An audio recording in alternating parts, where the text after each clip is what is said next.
कुलवंशी वारे की जय, राधा रानी सरकार की। आप सभी लोगों को राधे राधे। हम आज यहाँ पटेल नगर में हम और हमारे साथ पूरे परिकर और बड़े ही अनन्य भावुक भक्त अम्बा पंचायत के मुखिया हमारे अविनाश भैया भी हमारे साथ बैठे हैं और अम्बा के माननीय श्री सुरेंद्र सिंह जी भी यहाँ बैठे हैं और देखपुरा के समस्त ग्रामवासी, सब नगरवासी, सभी लोग यहाँ बैठे हैं।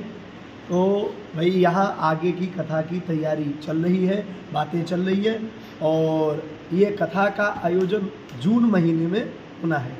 तो अब इसका जो समय है वो निर्धारित करके आप सबको बता दिया जाएगा, फिर आप सबको सूचना दे दी जाएगी। फिर भाई आप सब उसकी तैयारी में रहें और सब लोग मिलकर इस धर्म के कार्य में, इस पुण्य के कार्य में अपना सहयोग प्रदान करें, अपना जीवन लगाएं, ताकि सभी के भाई हृदय में और प्रत्येक व्यक्ति के हृदय में सत्य सनातन धर्म की जागृति हो और भगवान के प्रति आस्था और प्रेम बढ़े। बाबा, आज जो बाबा बागेश्वर तो लगातार नेताओं के द्वारा उनका विरोध किया जा रहा है। उन नेताओं को क्या आप कहेंगे जो इस तरह के काम कर रहे हैं?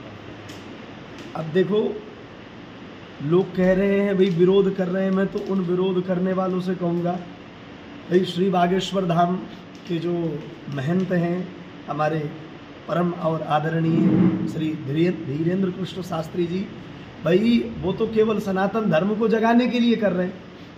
उनका न तो किसी से मित्रता है, न तो किसी से शत्रुता है, न तो वो किसी का विरोध करते हैं। अब लोगों को लगता है कि भाई वो विरोध करते हैं, भाई जबकि उनकी कथा सुनने के लिए हिंदू भी आ रहे हैं, मुसलमान भी आ रहे हैं, सिख भी आ रहे हैं, ईसाई भी आ रहे हैं, हमारी कथा में भी सब आते हैं।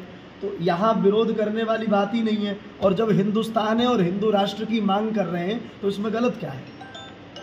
इसमें गलत क्या है? तो इसलिए भाई आज जो विरोध कर रहे हैं मैं उन सब से कहना चाहूँगा भाई उनकी कथा तो होगी, चाहे आप कितना भी विरोध कर लें, कुछ भी कर लें, और विरोध वही कर सकते हैं जो सनातन धर्म को मानते नहीं होंगे या सनातन धर्म में उनकी आस्था नहीं होगी।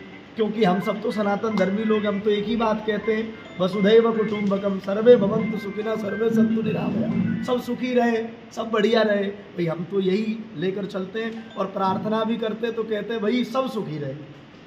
तो हम तो सबके सुख की कामना करते हैं, चाहे देश हो चाहे विदेश हो। अब इसमें किसी को आपत्ति है तो भाई हम इसमें क्या कर सकते हैं? ये आपत्ति करने वाले जाने और उनका विचार है।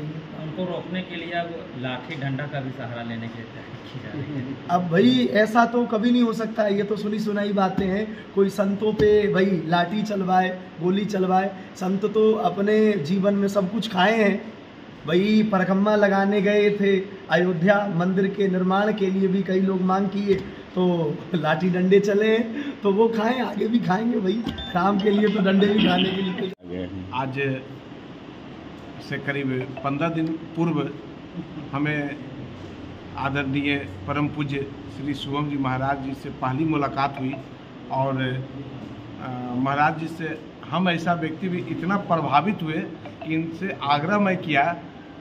मस्जिदपुर में कार्यक्रम चल रहा था, उसके बाद लखीसराय में कार्यक्रम चल रहा था।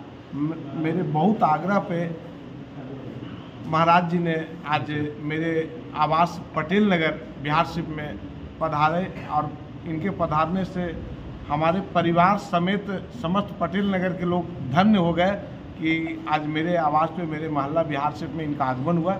मैं परम पूज्य महाराज जी को अपने ओर से, मोहल्लेवासी की ओर से सादर प्रणाम और बहुत बहुत धन्यवाद देता हूँ कि हमारी बातों को इन्होंने रखा है। और आगे हम लोग अभी महाराज जी से चर्चा कर रहे हैं। बिहारशरीफ अपने बाढ़ में, बिहारशरीफ बाढ़ ही नहीं बल्कि हमारी इच्छा है 1 वर्ष के आसपास में श्रम कल्याण केंद्र बिहारशरीफ का केंद्र बिंदु है, वहाँ महाराज जी से भागवत कथा करवाऊंगा। हमें भरोसा है कि पूरे बिहारशरीफ क्या नालंदा जिला का एक मुद्दा होगा, पूरे बिहार में उस श्रम कल्याण से मैं मैसेज देना चाहूँगा परम पूज्य महाराज जी के कथा के बाद।